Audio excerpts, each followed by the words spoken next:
price of cognitive dissonance and delusion. Yep, Grand Rising, and welcome back to the price of cognitive dissonance and delusion, and the propaganda that we all continue to fall for because of it. Part we ain't keeping count, the Malcolm X edition. So, I say a lot that the fastest way to, or should I say, inversion is the fastest way to perversion. And that because we have, as a collective, lost connection to source and have forgotten who we are and what we are, the other side of entities or the main entity is inverting everything in our reality so that we continue to stay under a spell. That goes on from everything from medicine or the medical industry, which was originally pharmakeia, if you know, you know, the judicial system, banking, even religion. But we're going to stay down this track of propaganda and political figures or people who have been positioned to move you left to right, right to left in society for political motives. So let's get down and see what Brother Malcolm was actually saying to us when he was walking this rock. Because what they tell you in his story and then the actual facts of the record don't always align. And until we ourselves start going through the archives and finding out what the people that they push in front of us to be our heroes did and actually said, we're going to continue to be manipulated and used to pull off their agenda. So just ride with me, and then when we finish, we'll circle the block and we'll have a quick little conversation. White person that you see calling himself a liberal is the most dangerous thing in the entire Western Hemisphere. He's the most deceitful. He's like a fox. And a fox is always more dangerous in the forest than the wolf. You can see the wolf coming. You know what he's up to. But the fox will fool you. He comes at you with his mouth shaped in such a way that even though you see his teeth, you think he's smiling. You're the one who put the present Democratic administration in Washington, D.C. The whites were evenly divided. It was the fact that you threw 80% of your votes behind the Democrats that put the Democrats in the White House. When you see this, you can see that the Negro vote is the key factor. And despite the fact that you are in a position to be the determining factor, what do you get out of it? The Democrats have been in Washington, D.C. only because of the Negro vote. They've been down there 4 years. And all other legislation they wanted to bring up, they brought it up and gotten it out of the way, and now they bring up you. And now they bring up you. You put them first and they put you last. Because you're a chump.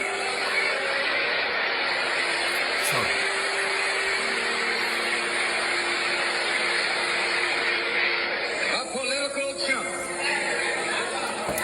They are laughing in our faces as they play in our faces. In the House of Representatives, there are 257 who are Democrats. Only 177 are Republicans. In the Senate, there are 67 Democrats. Only 33 are Republicans. The party that you bash controls 2/3 of the House of Representatives and the Senate, and still they can't keep their promise to you because you're a chump. And let's talk about the promises that they can't keep because they see us as chumps. Emancipation Proclamation, 40 acres and a mule, but they still telling us they can't do things for specific groups. Barack Obama gave gays the right to get married and created DACA so that he could track all the illegals that was in the country for the current administration, but y'all don't see that, and y'all mad that Obama been tracking illegals since 2012 because this day was coming and it's been part of the long game, but don't nobody want to talk about that. But anyways, Mr. Muhammad teaches us that Negro is a term that was applied to us during slavery by the slave master. And right today, it's a term that is used only to point out the descendant of slaves. It's never used for black people, period. Africans can come to this country. They aren't called Negroes. And if they are called Negroes, they resent it. So if Negro called Negroes, and if they are called Negroes, they resent it. They are called Negroes, they resent it. So if Negro meant me no black, me no black, me no black. We've heard it all our lives.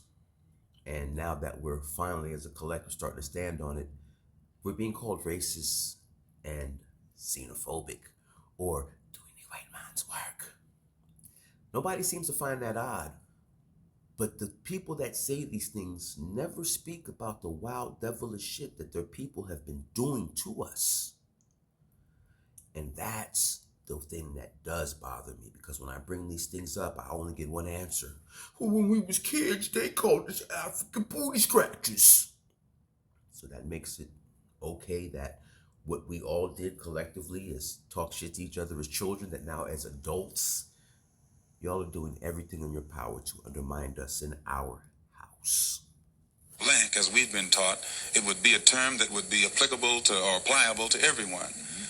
But he says that it is something that means a slave, or something it means something that has been left out of society, politically, economically, educationally, and otherwise. You don't think of it as an anthropological term? Definitely. It's not an anthropological term. It's a slave term. And it was a term that was invented in America and was used by the slave makers, slave traders, and slave masters, and attached to the property or the chattel or merchandise that our people represented in that particular day.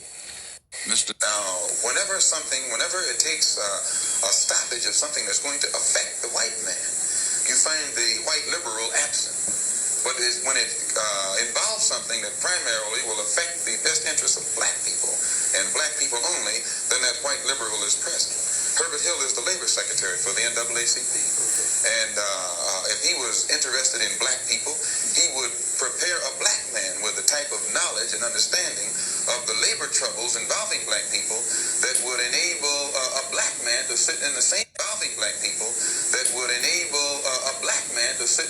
position as Secretary of Labor. Barack Obama, Kamala Harris, they're playing in our faces and always have been. And if you don't believe me or you don't want to, and I understand that, get out of your emotions. Stop listening to what they're saying to you and go read the legislation that they have signed and passed and how it affects you and yours. And then sit back and let it resonate on your mind. A labor secretary in the NAACP. I'm suspicious of whites who join Negroes and always have to be in the lead, who always have to be the head, who always have to be at the top in Negro organizations. Those whites who really have the interest of blacks at heart, let them give some advice to some Negroes and stand on the sideline. But don't join the organization and then get at the head of it. Now, whenever something... I think there are many whites who act friendly toward Negroes. A fox acts friendly toward the lamb. And usually the fox is the one who ends up with the lamb chop on his plate. The wolf doesn't act friendly, and therefore the wolf has more difficulty in getting the lamb chop in his plate.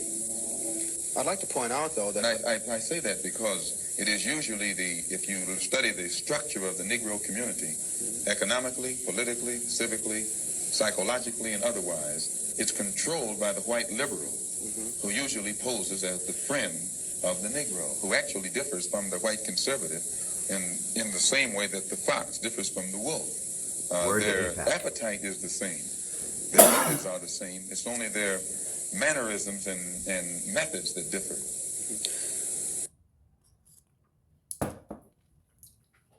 Again, I think there are many whites who act friendly. Are you anti-Semitic? Anti-Semitic? Many of the things that I've read about you, and you've made a mention a couple of times about the Jews and everything, and I'm wondering if you are personally anti-Semitic. No. How can I be anti-Semitic when the Arabs are half the Muslim world is Semitic? If I was anti-Semitic, I'd be anti-Arab and anti-everything else. No, I think that in this country, there's one mistake that the Jews make. They put themselves in a position where whenever anybody gives an objective analysis of the role that they play, they defend themselves by accusing you of being anti-Semitic. And a Negro is not anti-Semitic when he says that the man who's exploiting him in his community is white, because it is a white man who owns all the stores. Now, is it an accident that these whites who own these stores are Jewish? If it's an accident, then the fact that he says the Jew on the corner is exploiting me isn't an anti-Semitic statement. It's just more descriptive of the man who's exploiting him. Pardon me. But that statement takes me back to a clip of Leo Cohen on The Breakfast Club, and Charlemagne the God asked him, talent or problems? And he said, you know, Charlemagne, I got mouths to feed. In other words, fuck these niggas. We don't care. Flood their communities with all the debauchery that we can, because we need to make monies, and we need to make it off of them because they're the breadbasket of the world, and we're going to keep them too fucking stupid to see it. If white immigrants can come to this country 50 years ago with nickels and dimes and no education, and come here and pool their little nickels and dimes and no education, and set up little stores, develop these stores into larger stores, develop this into an industry which creates job opportunities for whites. Since Lincoln was supposed to have freed the black man 100 years ago, and today the black man, according to the government economist, has spending power of $20 billion per year. We feel that with the black man spending $20 billion a year, not setting up any businesses, not creating any industry, not creating any job opportunities for any businesses, not creating any industry, not creating any job opportunities for his own kind, he's not in a moral position to point the finger today at the white man and tell the white man that he's discriminating against him for not giving him a job in factories that he himself set up. If the black man has $20 billion, and these so-called Negro leaders are such geniuses that they can integrate white restaurants and integrate white factories and force themselves into that which the white man has set up, they should use this same ingenuity to show the black people how to pool our wealth and set up something of our own. And then we won't have to force our way into his anymore. One more thing I would like to point out concerning what he said about 125th Street. We don't waste our time. And because he said that, the next video, I'm going to show you the actual infrastructure we already had built in the 50s. It was so phenomenal, it had to be destroyed. This is what Malcolm was trying to tell us, but ain't nobody listening. I'm on 125th Street. But you can reach more people in the street who want to change than you can in the bourgeoisie society, the bourgeoisie church, and the bourgeoisie circles. Our program is directed toward the man in the street. So we spend our time in the street, and what we do with that man, instead of trying to change the white man in your mind, make you accept us, we change the mind of the black man and make him accept himself. And as soon as he accepts himself, he'll solve his own problem. He won't be trying to force himself into your factory and into your bedroom and into your kitchen. Festering at if white immigrants can come like happy little slaves. This is what the American black man, aka the Negro, aka Solon, aka Ados, aka Black Americans. This is the box and the pigeonhole we've allowed ourselves to be put into. Festering at the feet of white liberals who are no different than the people that we openly complain about on the right. They just hide it and play in your face in a much more of a disrespectful way. Ask Joe Biden. Ask Barack Obama and Kamala Harris. Ask Hillary Killcount Clinton. Aborigines, which means what? Black folks. But you never find a white aborigine. Aborigines are called natives, or they're always dark-skinned people. You and I are aborigines, but you don't like to be called an aborigine. You want to be called an American.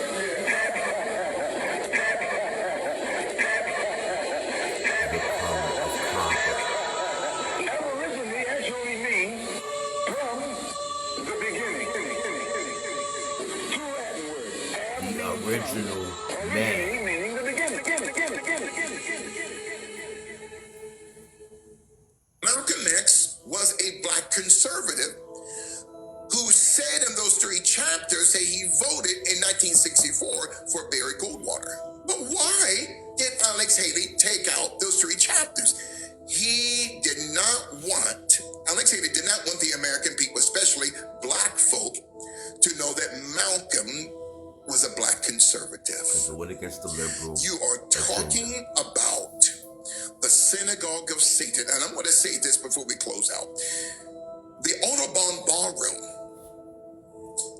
where Malcolm died on the 21st of February 1965. The week before Malcolm's death, that ballroom was bought by a security company out of London called Serco. S-E-R-C-O. Wait for it. The same company had...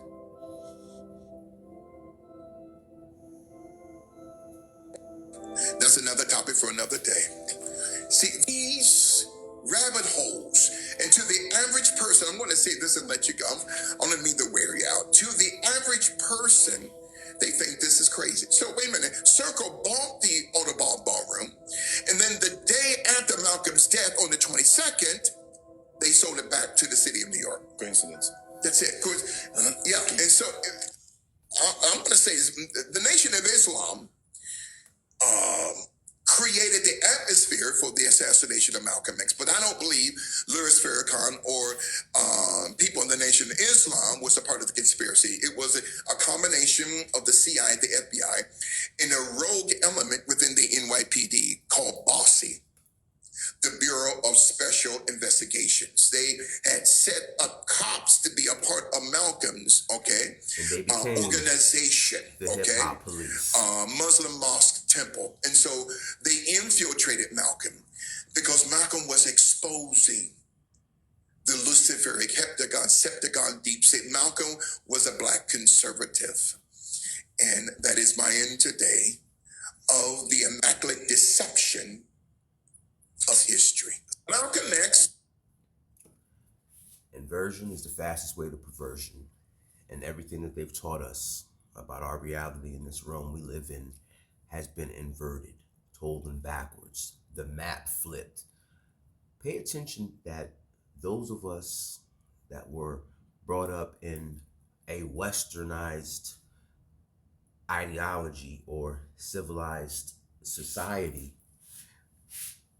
we do everything backwards. When you watch how, or pay attention to how other languages congregate language, because spelling is spells, we always thought that they spoke backwards, but it's actually all of them looking at us that we spell and conjugate and put sentence structure together backwards. This is why we have so many words that have 2 and 3 meanings, like 2 and 2. I'm going to the store to buy 2 apples. Huh? Or dear, dear, dear. Oh my dear, I just shot a deer. Yes, the language of confusion. But these are the things that we're not paying attention to or seeing. But yeah, on that note, I'm gonna get out of here. And realize, and transparency forces accountability. Y'all keep your eyes to the stars, keep that head on a swivel, because we're in a dialogue within the demons, aka the Viper's Pit. And thank you for tuning in to The Price of Cognitive Dissonance and Delusion, and the propaganda that made us all fall for it. Malcolm X edition part, we ain't keeping count.